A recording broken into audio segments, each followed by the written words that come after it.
Kalau menurut Bung Towel, karena timnas Indonesia belum mampu meraih piala AFF, maka STI harus mundur dari kursi kepelatihan. Kalau menurut saya beda. Sintayong harus tetap dipertahankan. Kenapa? Karena saat ini para pemain tim nasional Indonesia mempunyai progres yang sangat signifikan dalam aspek apapun.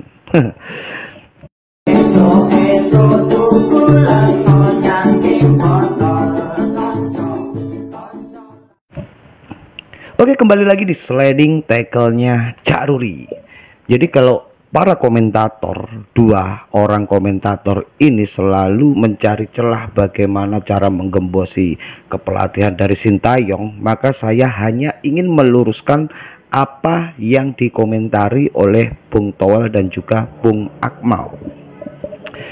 Yang pertama, kita membahas timnas Indonesia lolos ke putaran Piala Asia, dan ini baru sejarah, apalagi tiga-tiganya dari keseluruhan level.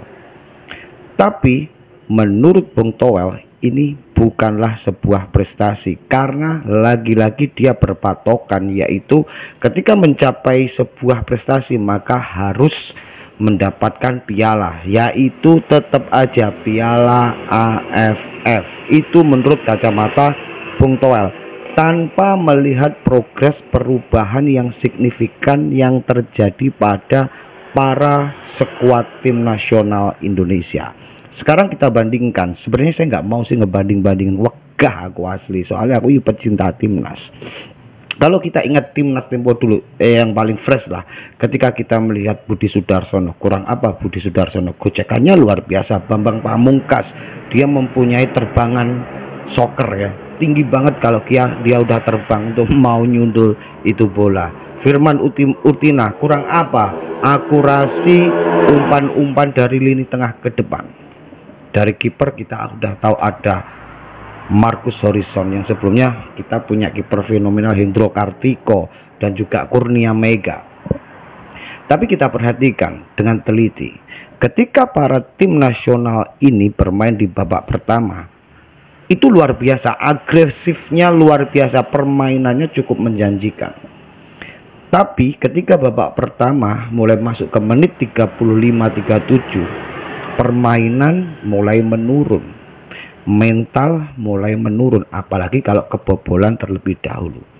Terus kita masuk ke babak kedua, perhatikan ketika menit 60-70 udah hancur strategi, hancur mental, hancur dan lain-lain. Kita itu sebagai pecinta timnas, kalaupun pelatihnya jelek, gak cocok, ya pasti kita kritik. Misalkan Sintayong ini memang kurang pas untuk timnas Indonesia ataupun untuk persepak bolaan Indonesia, pasti saya juga mengkritik, pasti itu. Tapi masalahnya sampai saat ini saya belum menemukan kekurangan dari Sintayong. Oke lah, Piala AFF kemarin kita gagal. Saya kira kegagalan itu bukan akhir dari sebuah tujuan kepelatihan dari Sintayong. Karena kita tahu, untuk membangun sepak bola industri, untuk membangun sepak bola yang profesional banget, itu memerlukan pondasi-pondasi sepak bola yang kuat. Dasar-dasarnya memang harus top. Mulai yang paling dasar yaitu kontrol bola. Pemain Indonesia sering sekali lepas ketika kontrol bola. Mendapatkan umpan dari teman agak kenceng dikit, mental itu bola. Kemudian apa? Fisik.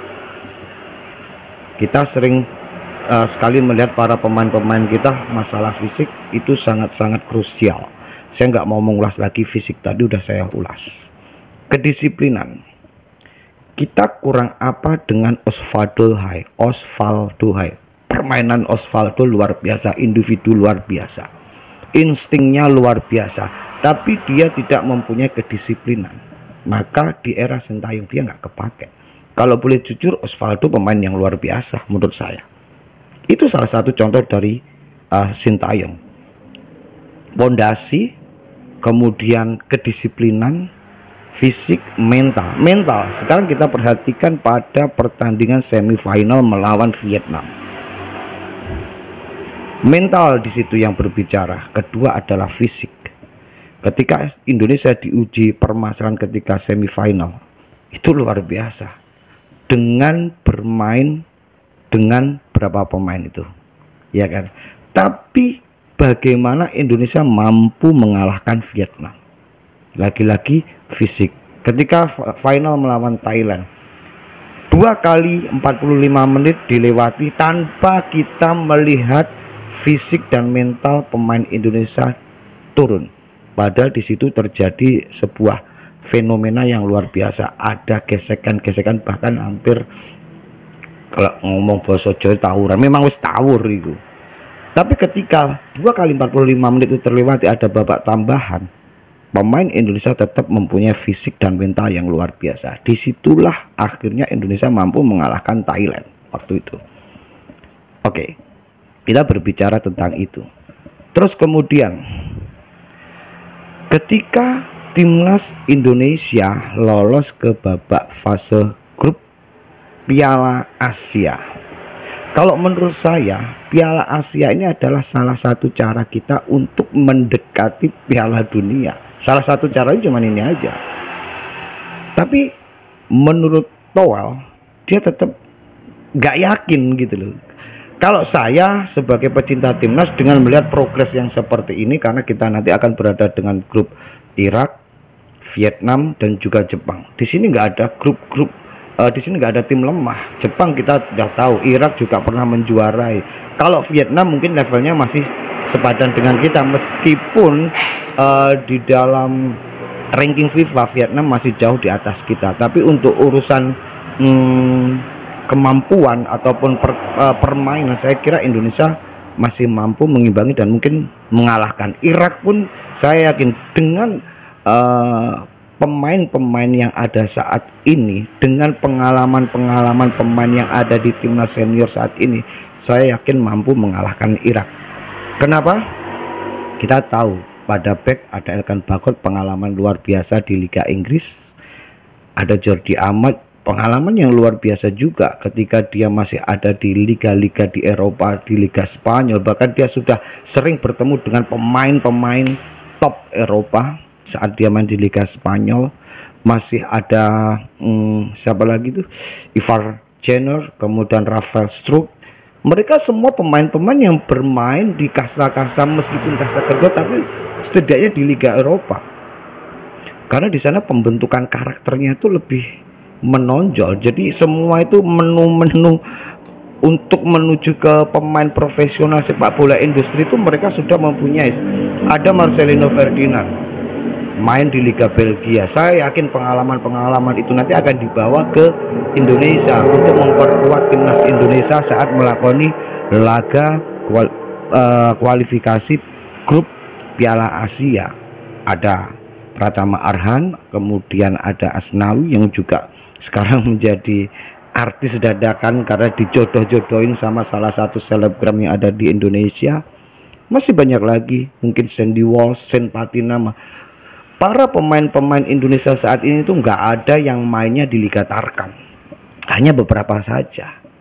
Jadi untuk keyakinan, saya sangat yakin bahwa nanti ketika Piala Asia ini nanti bergulir, Indonesia akan sangat mampu untuk mengimbangi permainan-permainan dari tim-tim yang ada di grup tersebut, Irak, Jepang, dan juga Vietnam. Dan saya yakin Indonesia pasti menang. Itu. Kalau kita berbicara prestasi, lagi-lagi apa sih tolak ukur ataupun parameter kalau seorang pelatih itu sudah berhasil dalam mengelola ataupun meracik timnya itu? Parameternya apa? Apakah prestasi? Ya, pastilah. Akan tetapi kalau kita itu sudah mempunyai tim yang selevel para pemain-pemainnya ada di top Eropa, misalkan Prancis, Italia, Belgia, Portugal, Spanyol, Argentina, Brasil. Kalau itu tim-tim itu sebagai parameter apakah pelatih itu berhasil atau enggak, pasti prestasi atau piala.